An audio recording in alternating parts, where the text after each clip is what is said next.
Alam nyo, ang daming mga tao na maalala lang ang Panginoon pagka may mga masasamang nangyayari. Like problema sa buhay, o kaya halimbawa, katulad na lang ng pag naglindol. Alam mo, pag naglindol ng Sabado, pagka linggo, ang dami puno ang simbahan. Pero pag maganda ang panahon, walang kalaman-laman yung simbahan.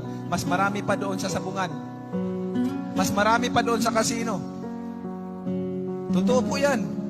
Totoo yan dahil ganyan ang trabaho ko noon. Ako po ay isang sugarol, isang sabungero, ang dami ko pong bisyo noon.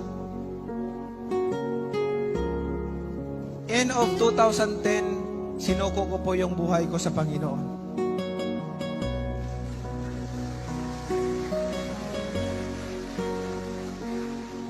Doon po nagsimula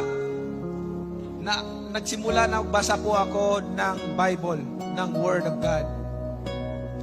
At marami po akong natutunan day by day, week by week, month by month, year by year, after year.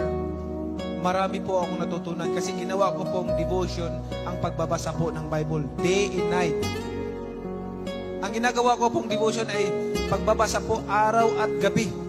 Binabasa ko po yun. Pag hindi po ako napagbasa ng isang beses, o kaya nakamiss ako ng reading ng umaga, grabe na po ako pag nakaluhod na po ako niyan maghingi ng tawad sa Panginoon.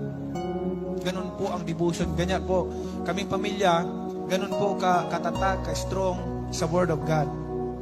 And gusto kong i-share sa inyong lahat dahil katulad nung sinabi ko sa inyo na maraming mga tao na pagdating lang ng mga sakuna o may mga problema sa buhay, saka maalala magsimba. Pero alam nyo ba, kung may mga Bible, sino yung mga Bible dyan?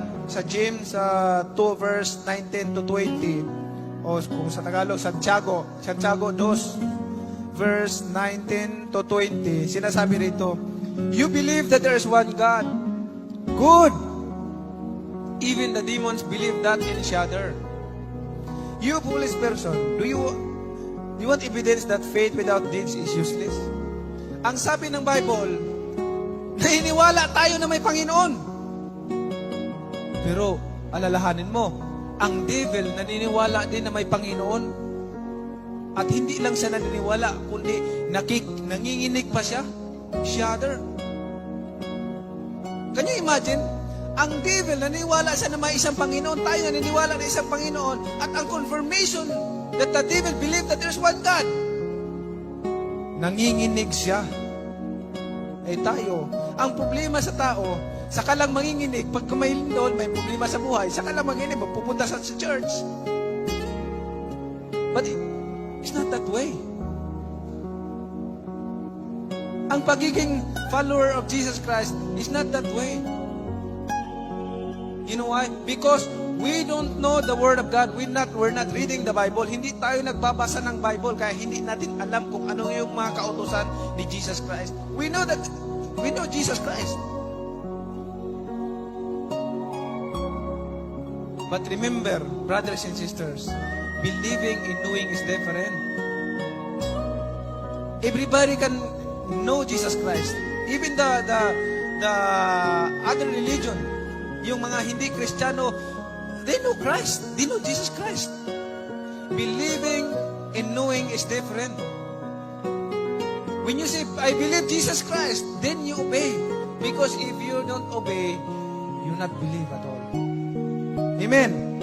Hindi ka talaga naniniwala kung hindi ka sumusunod. Kaya nga sabi ito, you believe that there's one God, good, even the demons believe that in each other. Ang confirmation sa devil, ang confirmation na naniwala siya na may Panginoon, nanginginig siya. What is the confirmation? Now, the question is, what is the confirmation in your life that you really believe God? That you really believe Jesus Christ?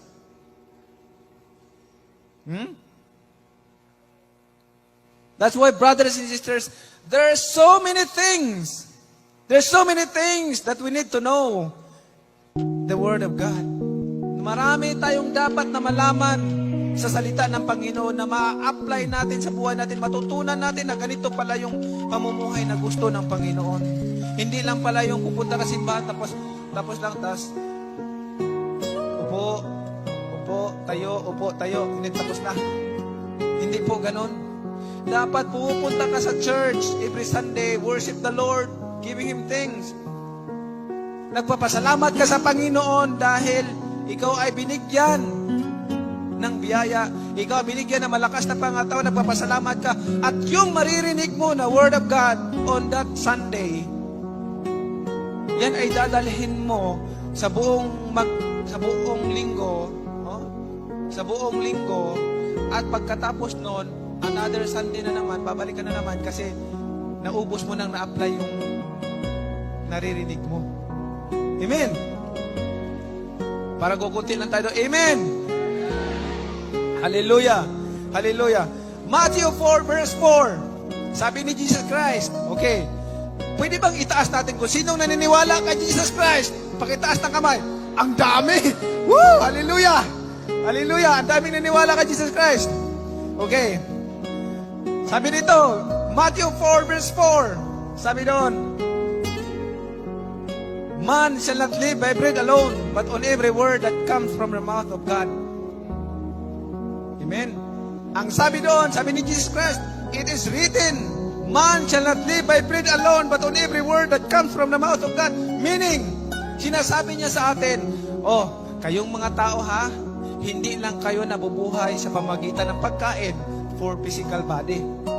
Nabubuhay kayo sa pamamagitan ng pagkain at sa bawat salita na nanggagaling sa bibig ng Panginoon.